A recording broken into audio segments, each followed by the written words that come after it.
Olá, sejam todos muito bem-vindos a mais um episódio do Pé no Barro Podcast. Eu sou o Armindo Bart, host aqui do podcast. Tô aqui com o Bruno.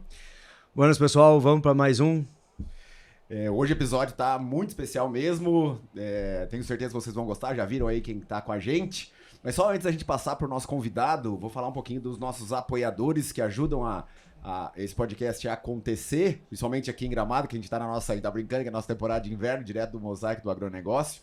Agradecimentos especiais à CIA Brasil, CIA Serviço de Inteligência e Agronegócio, que é uma empresa de consultoria técnica, tem duas linhas de trabalho, né? A primeira delas é a consultoria técnica ligada a produtores rurais, a intensificação de sistemas pecuários, seja ele pecuária de corte, leite, integração lavoura-pecuária. Então, se você é produtor e quiser intensificar o seu negócio, procure a CIA Brasil. E a outra linha de trabalho é a parte de desenvolvimento sustentável, que a gente tem chamado, a gente tem uma divisão de sustentabilidade dentro da CIA, que trabalha com empresas que querem desenvolver essa pegada sustentável, entender mais, tratar de inteligência de mercado, como aproveitar essa pegada do carbono. Então, se você é empresário e quer entender mais sobre como participar desse mercado sustentável, procure também a CIA Brasil. Nas redes sociais é @CIA_agronegócio ou ciabrasil.com.br.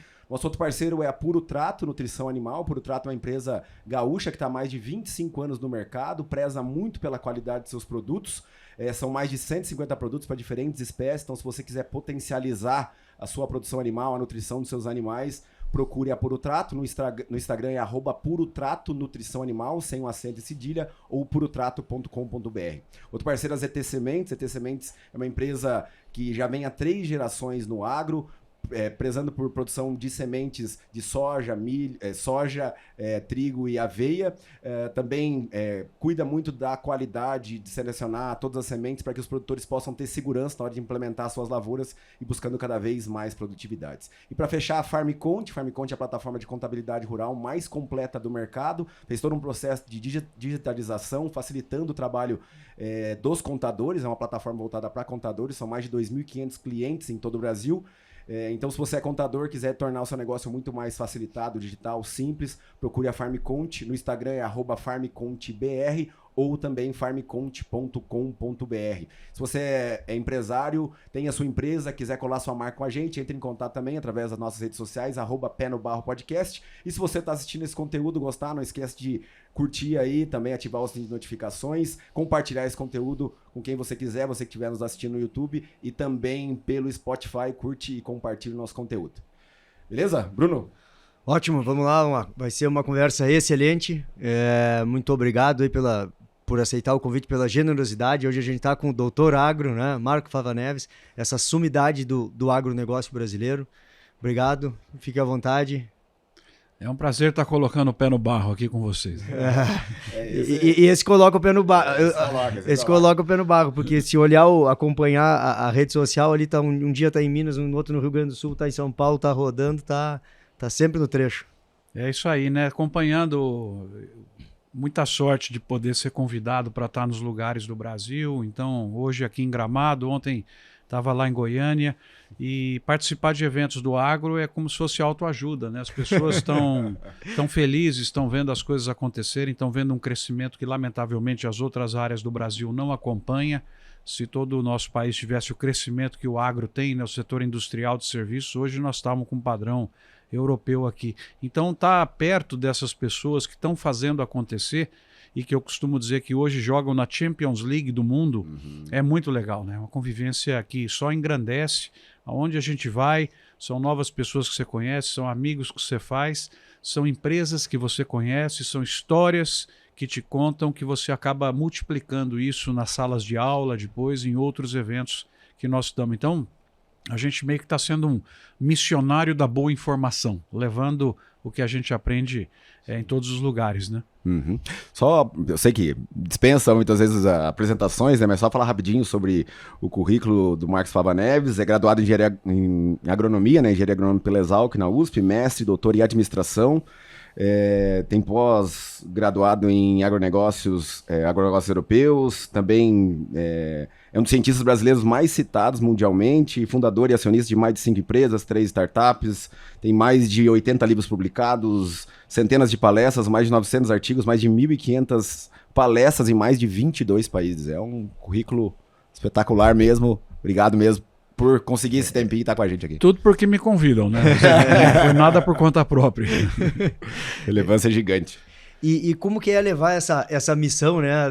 Missionário e levando cada vez mais, levando e andando, né? Tem a oportunidade de levar, mas o seu trabalho, né?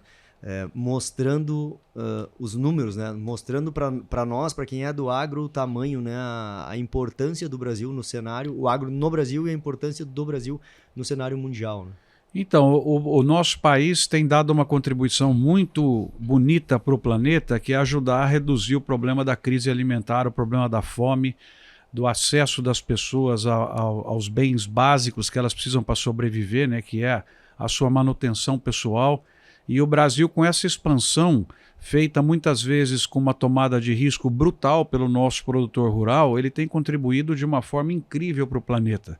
Só dando alguns números aí para quem está nos vendo e ouvindo, nos últimos 4 anos o Brasil agregou 15 milhões de novos hectares de grãos.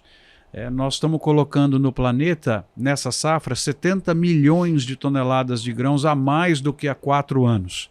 Eu fiz recentemente um artigo, publiquei lá no China Daily, que eu fui articulista, agora estou voltando a ser, que é um periódico em inglês, o mais importante lá da China, é um canal importante para te mostrar o que o Brasil está fazendo, perguntando isso para o planeta. E se não fosse o Brasil? Se não fosse o produtor brasileiro, onde que ia estar a situação de grave crise alimentar do mundo, ainda mais agora que nós temos potências agrícolas brigando umas com as outras, né? Então o papel do Brasil tem sido fantástico. Então você acaba sendo um missionário de boas notícias, porque foi o Congresso Mundial lá na Nova Zelândia, eu levei o que o Brasil está fazendo. Todo mundo olha com admiração e olha como solução. Eu acho que nós temos uma parte do mundo que compete conosco na oferta mundial, e esses olham com, vamos dizer assim, maus olhos, né? Putz, por que está acontecendo as coisas lá? Outros cedem e olham com admiração. Eu tenho recebido muitos americanos lá em Ribeirão Preto, em programas que a gente organiza para executivos internacionais. Depois de ficar uma semana conosco, eles falam, não dá mesmo, esse negócio é do Brasil, vocês que vão crescer. Então eu acho que é um misto de inveja por parte de alguns protecionistas ineficientes, um misto de solução por parte de países como os árabes, né, como os asiáticos, até os africanos, que vão ter 80% da população mundial, e muitos deles não têm como fazer comida. Então, assim, são sensações distintas, mas aonde a gente vai, eu percebo um respeito muito grande pelo Brasil, principalmente pela tecnologia, pelo produtor rural, pelas quantidades que nós temos. E lógico que quando você olha as questões que não estão ajudando, poderiam ajudar muito mais, que é armazenagem, infraestrutura, segurança, a gente tem ainda pontos de melhoria, mas no geral é quem eles esperam para falar nos eventos, porque é onde estão as coisas acontecendo, literalmente, os investimentos chegando, né? Então é efervescente o agro brasileiro, né? Ótimo. A gente já ocupou esse lugar, né? A gente tá vivendo muito essa questão, né, da pressão internacional com o Brasil, né? Essas questões de sustentabilidade, de tudo que envolve esse tema. E também é muito bacana a gente escutar isso, que tem um resto, né? Tem um resto do mundo aí que entende a importância do Brasil nessa segurança alimentar, né?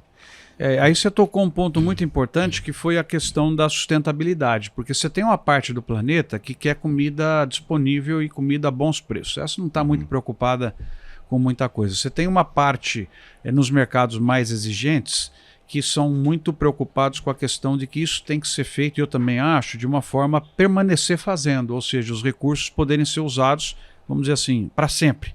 Então esse grupo que faz muito barulho, está notadamente na Europa, é um grupo que a gente tem que trabalhar também, porque eles pegam no pé muito dos pontos negativos do Brasil, que são muito menores do que os pontos positivos, inclusive na questão ambiental.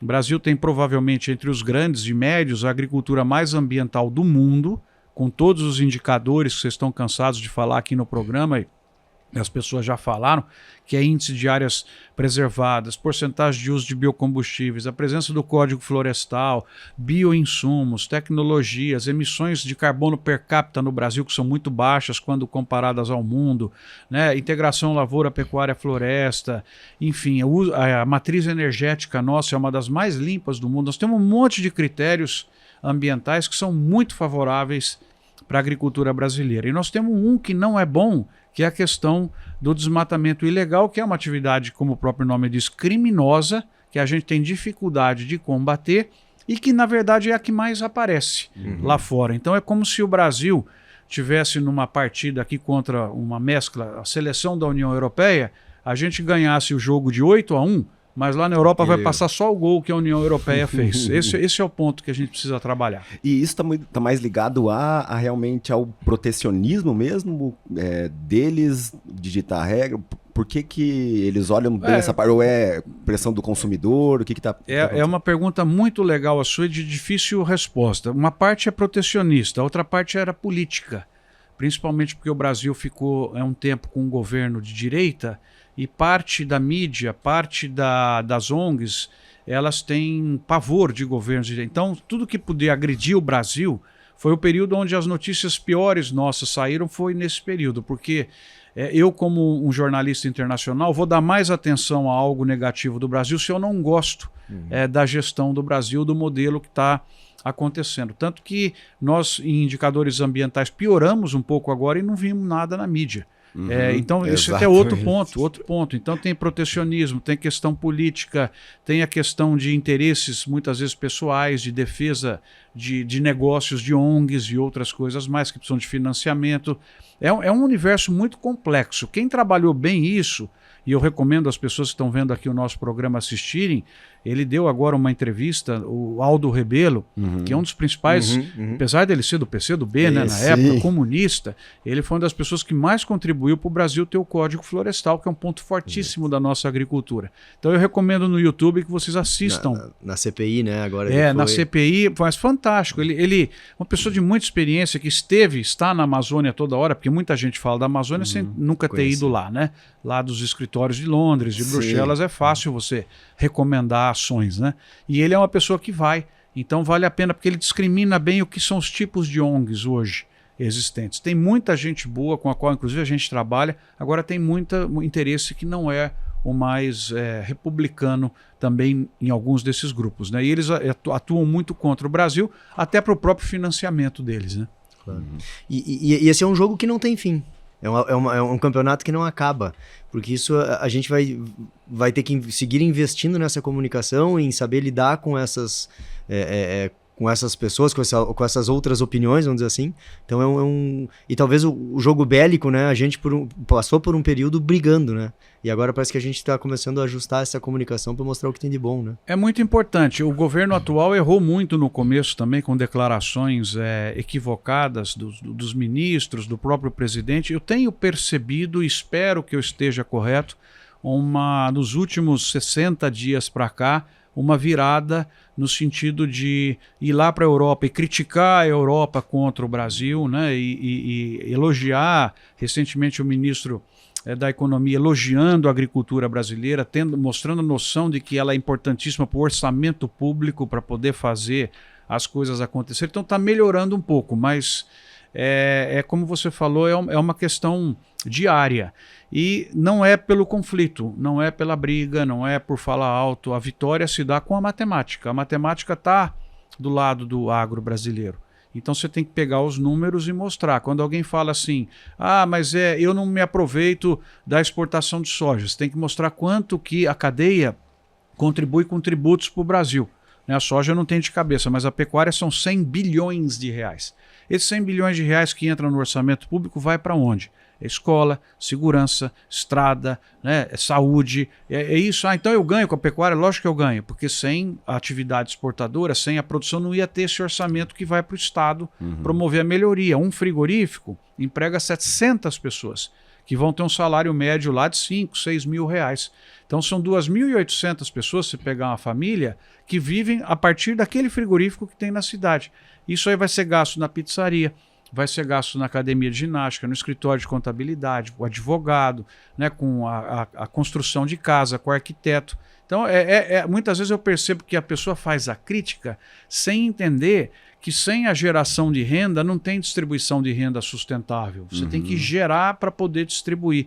E nós somos uma sociedade historicamente muito ligada à distribuição e pouco ligada à geração, pouco empreendedorismo, pouca inovação e muito política vitimista, né, política de proteção. Então nós precisamos de um choque empresarial no Brasil, um choque onde quem tem que ser estimulado é quem gera renda, porque aí automaticamente ele emprega uma pessoa e essa pessoa entra no mercado consumidor e outros ganham com isso, né? Muitos não têm entendimento desse processo. E também, quem está em cidades menores que dependem do agro, isso é uma clareza muito tranquila. Eu me lembro, às vezes, sou de cidade do interior do Paraná, né? Tem 14 mil habitantes, vive, respira o agro, família toda de lá. E o barbeiro sabe que quando a soja não está bem, ele sabe que vai cair os clientes dele. Então, a economia gira em torno. Agora, você vai para grandes centros, essa sensibilidade é um pouco menor, aparentemente, né? E as pessoas têm dificuldade de fazer essa ligação. A ligação ela é pior quanto menos você conhece. Saiu uma pesquisa recente que quanto mais a pessoa tem conhecimento sobre o que é o agro, mais ela admira. Então, nós temos que trabalhar muito isso. A pessoa que não tem conhecimento, ela tende a não admirar. Por isso que é um produto bom de trabalhar, porque basta você avisar, basta você contar. Se você não tem um bom produto, você pode fazer a história que for que ele acaba enganando uma vez só. Depois a pessoa cai na real e passa a não gostar. Não é o caso desse produto. Esse é um produto que tem muita coisa boa. Então, se você acertar a comunicação, principalmente com os públicos-alvo que podem ser revertidos e que têm interesse, porque não adianta você trabalhar com uma pessoa ideológica que é contra, vai perder o seu tempo, vai perder o orçamento que você tem. Então tem que ir nos públicos de interesse e trabalhar. E um dos pontos mais importantes desse trabalho é o de mostrar o conceito do agro, porque mesmo na minha singela e humilde opinião, o presidente não sabe o que é. Então você tem que explicar que agro não é o grande produtor de soja, não é aquelas palavras dos anos 70, como carburador, que ainda se usa, né? Carburador, né? Latifúndio, né? Monocultura, isso tudo caiu por terra. Já hoje, valor, pelo amor de Deus, vocês estão vendo a tecnologia, o que foi o evento aqui mostrando de novas tecnologias. Então tem muita gente presa ainda ao passado e nós temos que ter essa leitura de que o agro vai desde o pequeno cara que distribui hortícolas na cidade até o grande produtor, desde o pequeno produtor de café. O Brasil tem a maior empresa de café do mundo, ela se chama Cochupé, e são 18 mil donos pequenos produtores. É a maior empresa de café do mundo, entrega 20% do café, 30% do café da Nespresso, da Starbucks, é brasileira, são 18 mil donos que são pequenos. Então essa questão do vitimismo, da ideologia, ela precisa sair de lado e a gente entender que o agro é um negócio complexo de pequenos, médios e grandes integrados contratualmente com especialistas, prestadores de serviços, que vai desde o supermercado, daquele restaurante, até a genética que está trazendo uma semente melhor, até o desenvolvimento químico que está fazendo uma molécula mais eficiente e menos agressiva. Então, você vê, é questão de informação. Se você chegar e perguntar para as pessoas, o Brasil aprovou 100 novos defensivos agrícolas, 95% vai achar que isso é péssimo. O próprio governo, parte do governo vai achar que isso é péssimo. São 95 novos produtos melhores que os anteriores, menos tóxicos, mais eficientes, né? Mais, sei lá, trabalham de forma mais sistêmica e a leitura é o contrário, né? Então, por exemplo, se ele é um carro novo que é lançado, ele é melhor do que o carro antigo, ele é mais econômico, ele é mais seguro. Então, muitas coisas precisam ser trabalhadas porque as pessoas carregam um preconceito. Além de não entender o conceito, tem um preconceito contra algumas palavras e algumas atividades que são feitas, né? Você falou em dar um choque, né, de empreendedorismo, um choque nessa gestão. Como é que se dá esse choque? Na sua visão, como é que a gente vai conseguir dar essa... Então, eu acho que aí o caminho precisa ser com a educação. É muito interessante que você tem, talvez um pouco pela carga religiosa nossa, vis-à-vis de outros países católicos que são talvez de outra vertente, a gente nasce aqui muito quando você vai cumprimentar uma pessoa, né? Interessante os Estados Unidos e o Brasil, você vai num evento, vai cumprimentar uma pessoa, você pergunta para você, onde você trabalha? Né? Nos Estados Unidos o cara pergunta, qual é o teu negócio? Você percebeu que é diferente? Uma coisa é submissão, quer dizer, eu trabalho para alguém, a outra é empreendedorismo. O que você montou? Então eu acho que vai partir de uma mudança radical na educação, começando com o ensino de criança, médio, colocar empreendedorismo, montar empresa, geração de renda e menos dependência de Estado, de bolsa e que eu não fui bem por causa do outro, né? Então a gente tem muito isso de uma pessoa passa com um carro, importar robô, né? Não, ela trabalhou, ela conseguiu, é um mérito. Então eu acho que assim, empreendedorismo, meritocracia são coisas que nós deixamos num segundo plano, precisa voltar para o primeiro plano. Nós precisamos de um choque de trabalho, de empreendedorismo, própria política assistencial que o governo faz, que é necessária. Pelo amor de Deus, não é para ter ninguém passando fome, mas ela precisa ser ajudada e depois ir por conta própria. Não é uma dependência permanente. Hoje, só para concluir essa resposta, você tem em muitos lugares que as pessoas não conseguem mais mão de obra. Por quê? Dependendo, quanto mais pobre a região do Brasil, mais grave isso ainda, porque as pessoas estão nos programas assistencialistas. E a partir do momento que você tem um registro em carteira de trabalho, você perde a assistência. Então a primeira coisa que eu faria é o seguinte, acabar com essa ligação. Você pode ter assistência mesmo estando registrado. Nós estamos precisando de força de trabalho, está faltando mão de obra, por incrível que possa parecer, né? O desemprego nessas regiões que nós estamos falando do agro, ele é baixíssimo. Falta pedreiro, falta um monte de coisa. Então nós temos que inverter um pouco a mentalidade do setor das pessoas, no sentido do empreendedorismo, e do Estado em ser um elemento alavancador de quem quer montar as coisas. Eu participei agora de um debate, fiquei muito contente de ver a secretária do Meio Ambiente de um estado que precisa de mais irrigação, com propostas de ideias de criar com poupa-tempo da irrigação. Então, o cara que vai irrigar, que quer fazer um pivô, olha o investimento que ele vai fazer. Sim. Leva 4, 5 anos para ele conseguir as licenças. É o produto que não sai, é o emprego que não gera. Então, nós temos que ter hoje, aproveitando o digital, aproveitando controles terceirizados, altamente fiscalizados, remover a burocracia para que o empreendedorismo seja o foco do agente público. O cara entrou no Estado, é o seguinte, como é que eu aumento a arrecadação? Não é com alíquota, é com mais negócios. Hoje a visão, você pode ver na própria reforma tributária, só se fala em aumento de alíquota, não se fala em geração de novos negócios, não se fala em corte de despesa. Parece que tem dificuldade de entender que, na verdade, se aliviar a carga tributária, isso vai gerar mais receita. Então, é um porque pensamento... deixa mais livre o mercado, fica menor, fica mais solto, gera mais emprego, gera mais receita, as empresas vão faturar mais e isso vai retornar para o Estado. É meio que a visão só de curtíssimo prazo, né? Injeção na veia. Pois é. É que é uma inversão do valor do Estado, né? A população serve ao Estado quando deveria ser o contrário, né? Então a gente está nessa toda... Aí você matou a pau. Esse mindset é uma coisa que precisaria trocar. O Estado se acomodou em ser alimentado pela população, pelo setor privado e muitas vezes não prover o serviço que você precisa para que esse setor privado possa crescer. Então, em vez de alavancar, ele coloca obstáculo, né?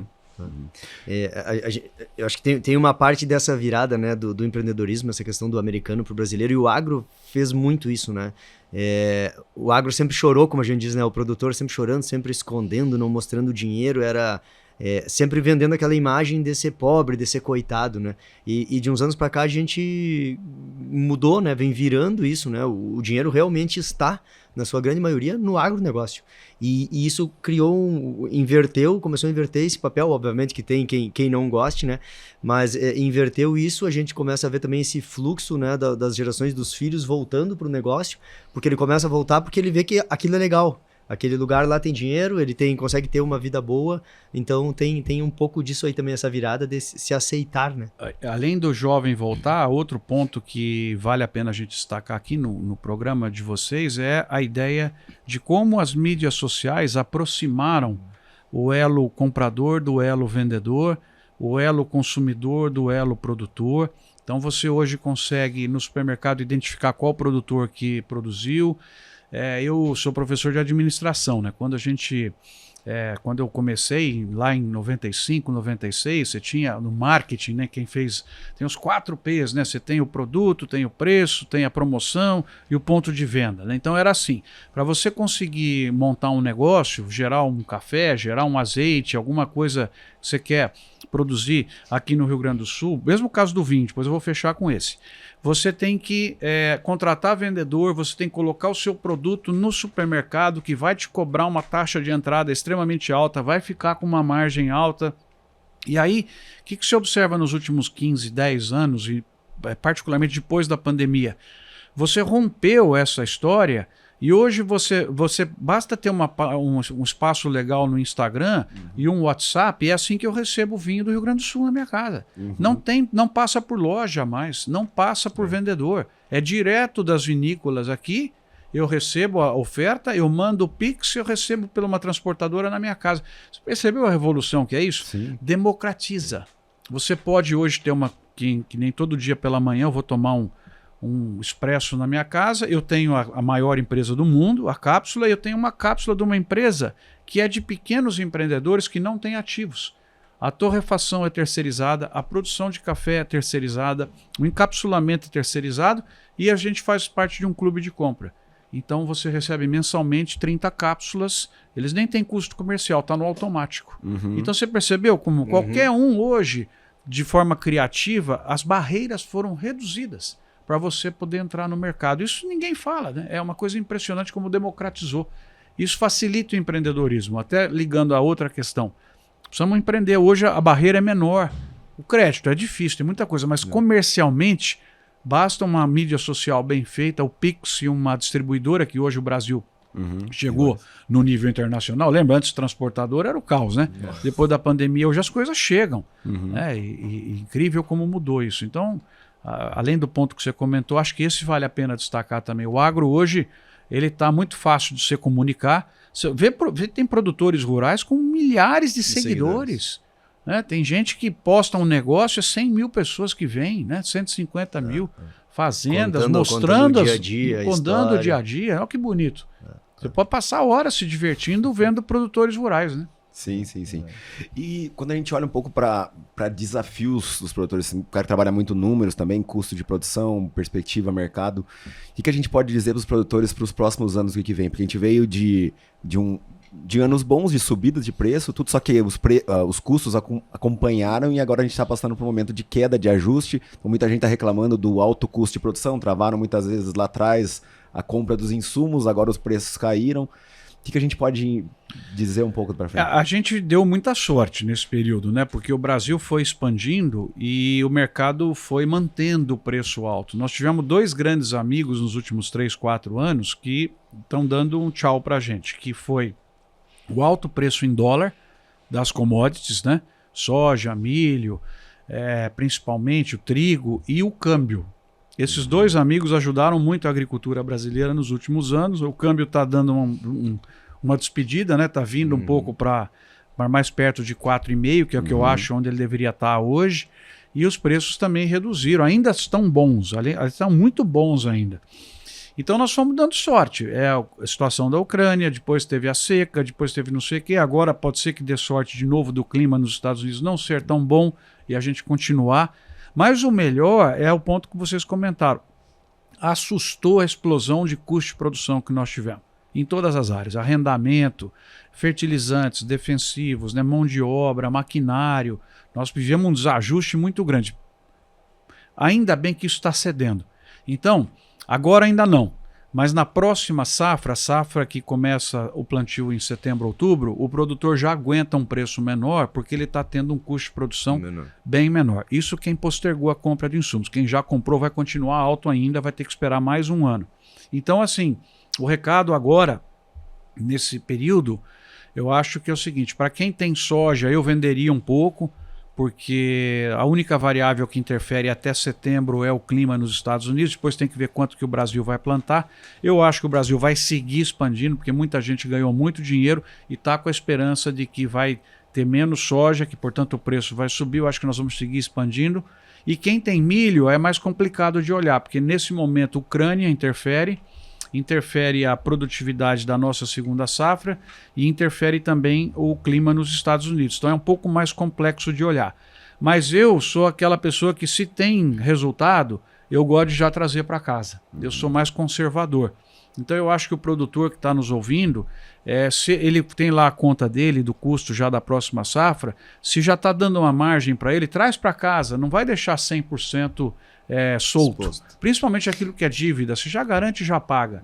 Então assim, eu teria hoje, provavelmente, uns 30%, 50% da minha produção a ser plantada, eu teria tentado já vender antecipadamente. A soja é um pouco mais do que o milho, porque o milho pode ter uma esperança ainda de agravar a situação de Ucrânia, e os Estados Unidos produz muito, né? Então qualquer efeito climático lá dá uma diferença brutal, mas eu já traria um pouco de resultados para casa. E o insumo, eu acho que agora, julho, agosto, já está na hora de comprar. Eu acho que ele não cai mais de preço, já teve uma queda muito importante.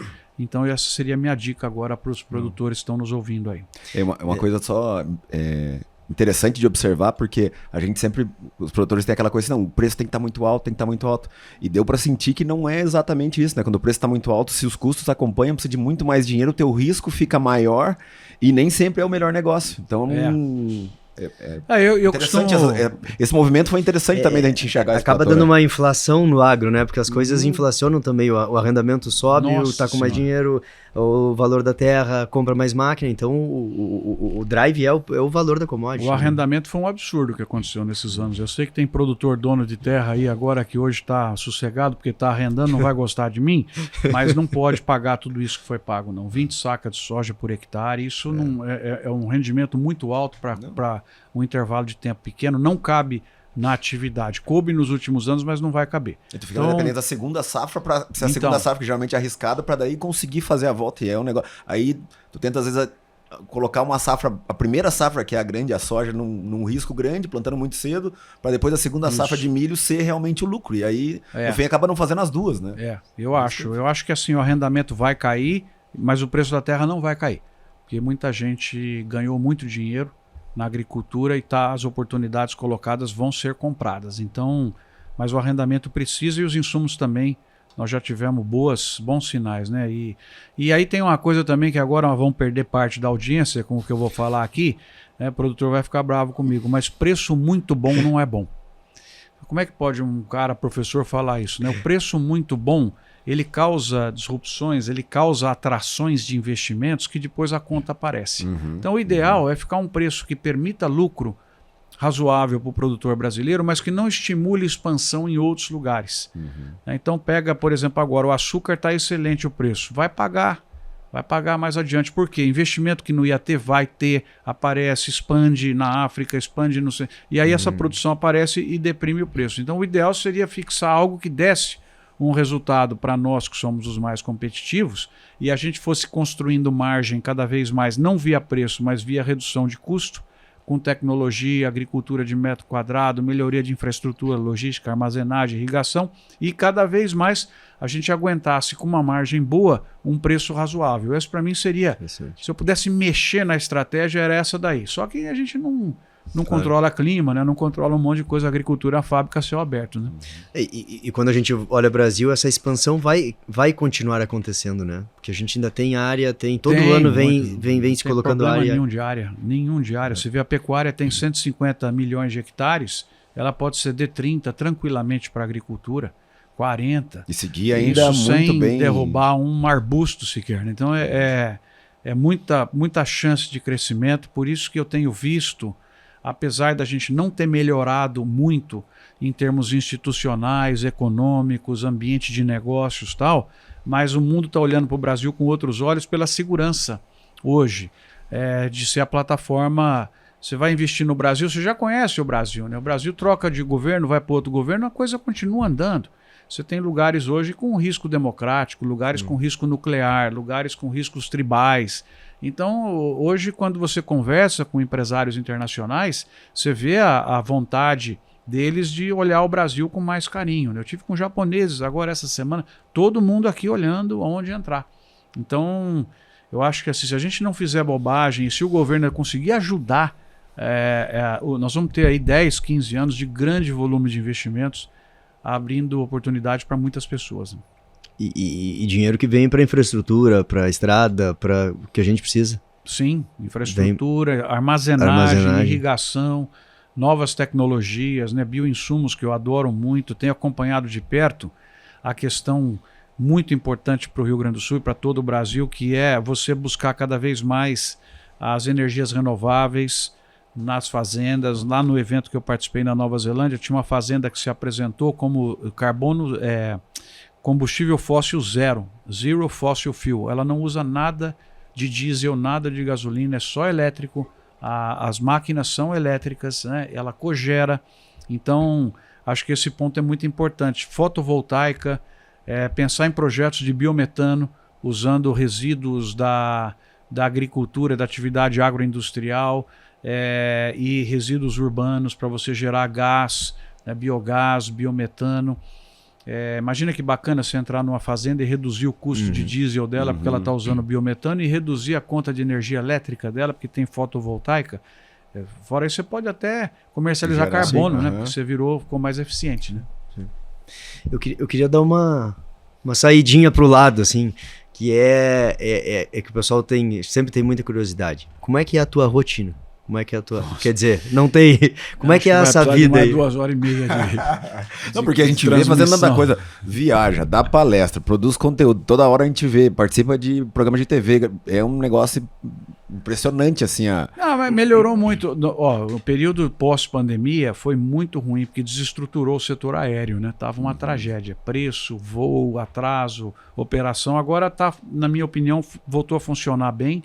Então isso ajuda bastante. E o que você tem que fazer é usar o tempo para 3 atividades ao mesmo tempo, né? Então você está assistindo um negócio, você está respondendo, já está tendo ideia e está fazendo. Você está no voo, está trabalhando, né? Você está na aula, está preparando já alguma coisa que você pode apresentar. Então eu acho que hoje o importante na gestão do tempo é que aquele momento em que você está dedicado a fazer algo, que você possa fazer bem feito, sem interrupções, e buscar sinergia entre as atividades. Então, por exemplo, o que eu aprendi aqui, eu vou contar numa aula na USP, ou na GV, ou na Harvard agora, que é a nossa escola. Vai ter... Eu acho que esse é o segredo um pouco, sabe?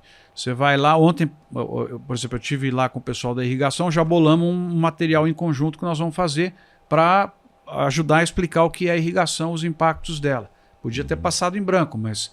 Enfim, acho que esse é o ponto, né? Você buscar sinergia entre as atividades e foco. Tem uma equipe por trás aí que dá esse apoio, ajuda. Muito boa. Jovens que estão aí ajudando e na preparação, né? na redação de muitas coisas. Então e formando multiplicadores, né? Muito importante isso, né? O Brasil precisa de multiplicar locomotivas, né? Nós temos muito vagão, então precisa de mais locomotiva e transformar vagão em locomotiva. Acho que essa é a ideia. Eu procuro fazer isso.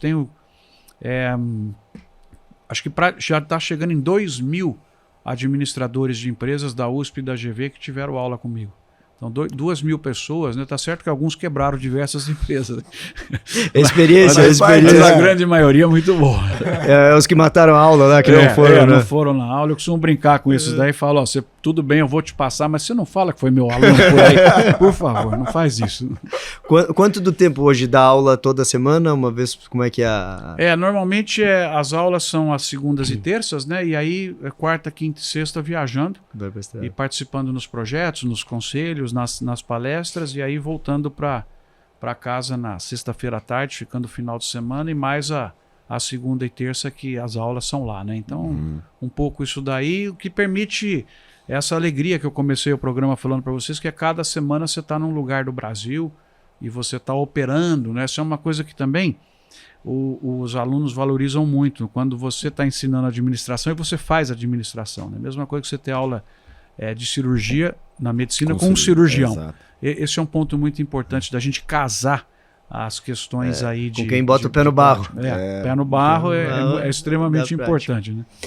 Fala um pouquinho da Harvard para nós, esse projeto novo aí. Então, aí é uma paixão, né? As escolas que eu dou aula são de excelência, estão entre as melhores estão, sem dúvida, entre as melhores do Brasil.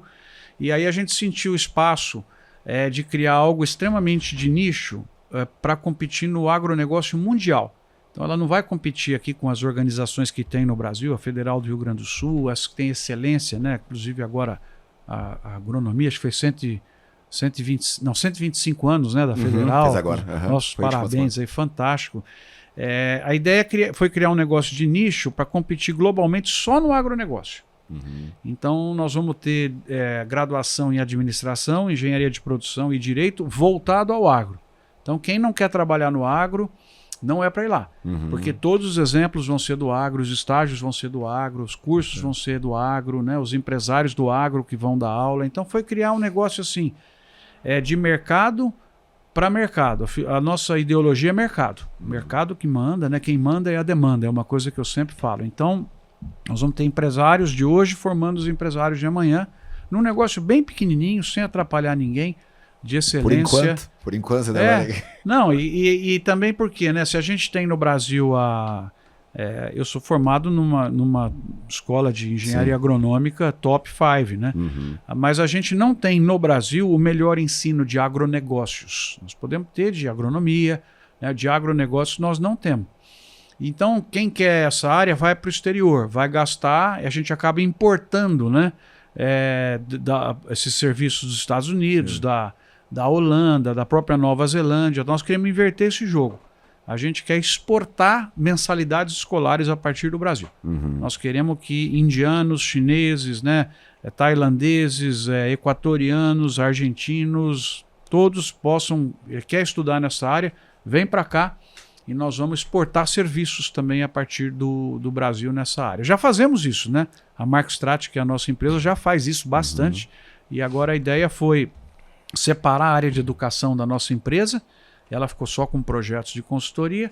Essa parte de educação, como é um business muito específico, a gente procurou um sócio estratégico. Então foi comprado metade dessa empresa pelo grupo SEB, do empresário Chaim Zayer, né, que é um bilionário da educação, pessoa que era bedel, um empreendedor nato, né, e hoje conhece, vamos dizer assim, o go-to-market, né, as técnicas todas da educação. Então foi isso. Nós estamos indo super bem já em algumas partes, a graduação começa, vai ter pós também, mas extremamente de nicho, é só agronegócio. Já tá rodando? Como é que são aulas presenciais? São online? Já está rodando, tem o online, o presencial começa em fevereiro, nós estamos terminando de fazer o campus, né, que vai ser dentro de um centro empresarial de inovação que tem na cidade de Ribeirão Preto. Legal. As 3 graduações presenciais começam, né, a jornada de admissão, que não é nem vestibular, é entrevista, é gravação de vídeo, interpretação de caso, ela já começou. E os cursos dentro das empresas, os cursos abertos online, todos já estão acontecendo. Então, é um sonho que já deu certo. Né? Eu falei por enquanto que não está incomodando, porque tem total liga, né? O Brasil, com todo o potencial, trazer pessoas de fora daqui a um pouco. Estão até nessa grande de já decolar rápido. É o melhor agro do mundo, tem que ter a melhor educação em agro do mundo total também. Sentido, né? total sentido. Essa que é a ideia. E ela é de todos, né? Nós vamos ter, o Paulo Herman vai dar aula, as pessoas que você conversou aqui, boa parte delas vão estar envolvidas, né? Nós vamos ter aulas dentro de empresas, que para nós é muito fácil de você, com um ônibus em 30 minutos, você está dentro de uma fábrica de suco de laranja, de uma usina de cana. Então a ideia é essa, entendeu? Fazer uma coisa bem empresarial. E super voltado, né? Além de ter voltado para o agro, com essa pegada empresarial que as nossas instituições hoje não trazem isso, deixam essa lacuna. É uma pena, e tem muita gente empreendedora, muita gente boa, mas tem muita gente com aquela filosofia que a gente discutiu aqui, que é o mindset que precisa trocar no Brasil. Sem dúvida nenhuma, eu posso dizer isso, o nosso setor público de ensino é de uma qualidade impressionante, mas ele precisa de um chacoalhão em direção a fazer o que o mercado precisa, o que o Brasil precisa para ficar mais competitivo, e não aquilo que eu sei fazer e acho que as pessoas precisam, né? Isso é orientação, tem uma desconexão, né? Orientação para demanda. A pessoa se forma, tem conhecimento, mas na hora que ela chega no mercado, ela está completamente fora, até da atração e tudo isso. A gente fala muito, né? As empresas têm tido uma dificuldade gigantesca, a pessoa não sabe se apresentar, não consegue minimamente comunicar, dizer e além. Muitas vezes, eu vou dizer para você, na grande maioria das vezes, a culpa não é do professor, da federal, por exemplo, é porque o estatuto, o que ele tem que cumprir, o regime de trabalho, ele engessa e o transforma num criminoso. Se ele tiver relacionamento com empresas, trazer a empresa para dentro da... É muito recente essas parcerias público-privadas, as universidades, instituição, trazer dinheiro para dentro da universidade, fora toda a burocracia das fundações. Precisava ser premiado por recursos que traz para a universidade, que é uma coisa que eu vejo em outros países do mundo, e não apenas por produção científica, qualidade de aula. Então, assim, se o cara é bom tecnicamente, como é a enorme maioria de quem está, se ele em 1 ou 2 anos lidando com o mercado, ele já fica craque em lidar com o mercado também. O que precisa tirar essa trava para permitir fazer isso. Eu sempre brinco, né? Fiz mestrado, doutorado também. Quando você começa a querer movimentar a máquina, que você consegue um projeto de fora, coloca dinheiro da universidade, você precisa movimentar. O problema é maior. Se o cara vai lá dar a aula dele simples e vai embora, esse cara aí é o mais fácil de resolver, né? E as universidades não estão preparadas para isso. E sensacional essa pegada de mercado, de enxergar um pouco do que está acontecendo para esse novo negócio da educação, né? Tem que integrar mais o nosso sistema universitário, sabe? As federais, ter plataformas conjuntas. Nós temos muita duplicidade. Eu acho também que a gestão dessas escolas deveria ser profissional.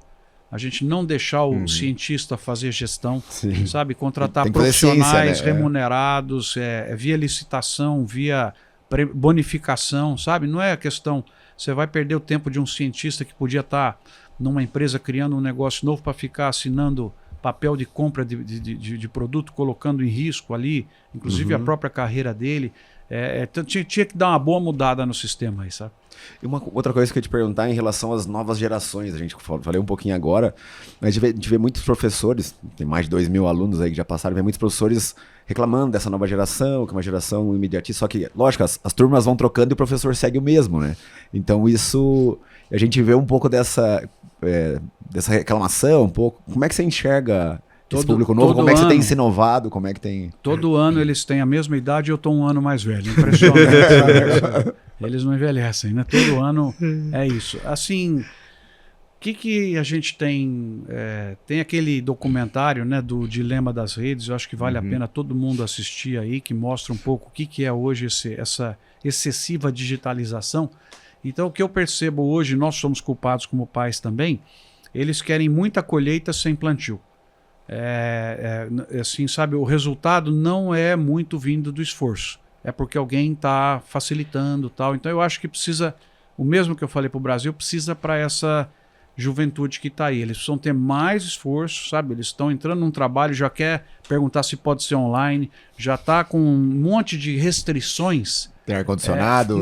É impressionante. Então, assim, porque nós acostumamos desse jeito, né? Então, eu acho que precisa de um choque de esforço.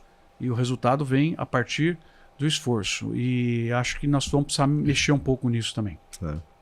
Eu queria sair mais um pouquinho para o outro lado. Nesse mercado, nessa... Futebol não, né? Não. Vamos para cá não está muito bom. Para esse lado do sul aqui tá futebol uma coisa complicada nos últimos tempos. Mercado de distribuição no Brasil, distribuição de insumos de maneira geral, né? Esse movimento que a gente viu nos últimos anos, a distribuição mudando, crescendo, grandes fundos, essa mudança toda. A gente vê alguns movimentos agora que nos últimos dias aí com grandes empresas, né, acendendo alguma luz. Qual é a visão de vocês, né, a tua visão que está dentro disso? Para onde vai esse nosso mercado? Porque se não para de crescer, precisa de quem faça esse...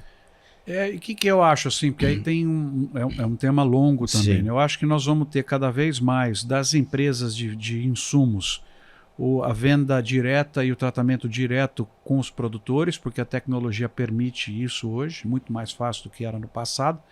Então cresce a venda direta, cresce a consolidação do sistema cooperativista, que eu acho extremamente importante.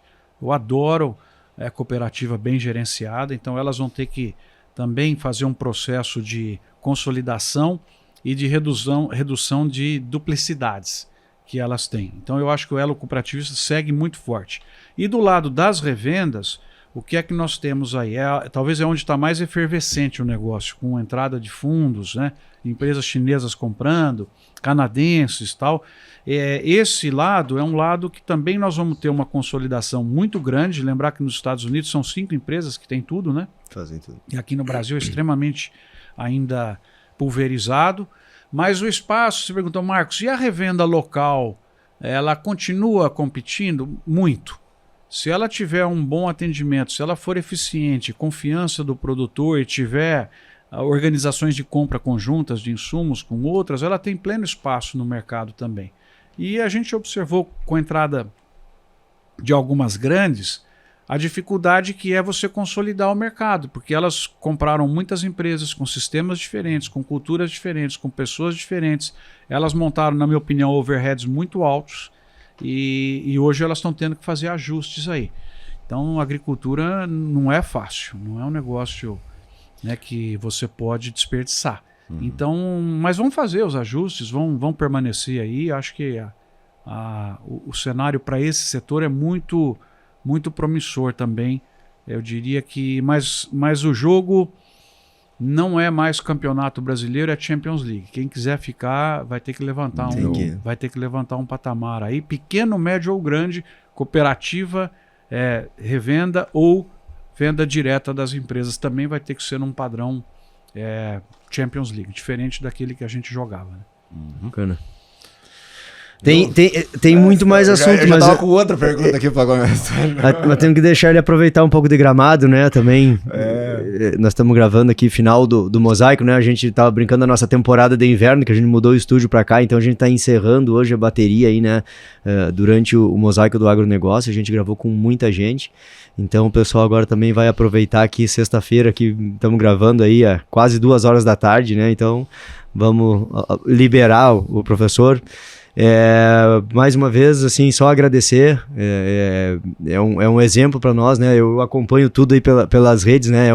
É daí que a gente se alimenta, né? A gente procura algumas fontes, né? Então, com certeza tu é uma delas e que está sempre trazendo informação, conhecimento pra gente, e é uma honra, acima de tudo, poder estar dividindo e conversando contigo. Obrigado. Não, o prazer é todo meu, e já que você citou, eu acho que eu queria deixar aí para quem está ouvindo também acessar os materiais. Eu quando fiz 50 anos, eu falei, tudo agora vai ser de graça para as pessoas, nossos livros, nossos slides. Então, se você entrar lá, doutoragro.com, não é DR Agro, é doutoragro.com, você tem mais de 70 livros, todos de graça. Vai ter mais 2 esse ano que nós estamos fazendo. Tem os nossos textos, artigos. Também procuro num canal do YouTube com o meu nome, Marcos Fava Neves, um vídeo novo por mês, que é um investimento pessoal. Então tudo que eu viajo, que eu vejo, né, está à disposição das pessoas, e principalmente no Instagram, Doutor Agro, vocês podem seguir as atividades do dia. Então são plataformas gratuitas para melhorar o conhecimento e a competitividade de administração, mas principalmente aplicada no agronegócio, né? Então fiquem à vontade de usar aí as pessoas que estão nos vendo. Beleza. Obrigado mesmo por estar com a gente aqui. Um prazer estar aqui. Passa a agenda, obrigado. Agradecer a vocês também que estiveram com a gente até agora. Espero que vocês tenham gostado do bate-papo tanto quanto a gente gostou. Um aprendizado enorme. Tem muito mais coisas pra gente explorar.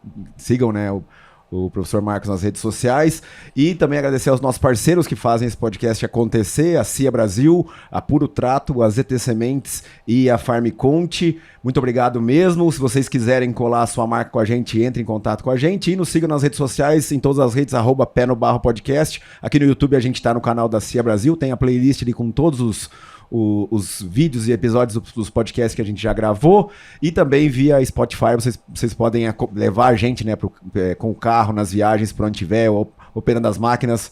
Sempre é um grande prazer estar com vocês e compartilhar esse conteúdo e conhecimento com todo mundo. Beleza? Obrigado mesmo. Até o próximo Pé no Barro Podcast. Valeu!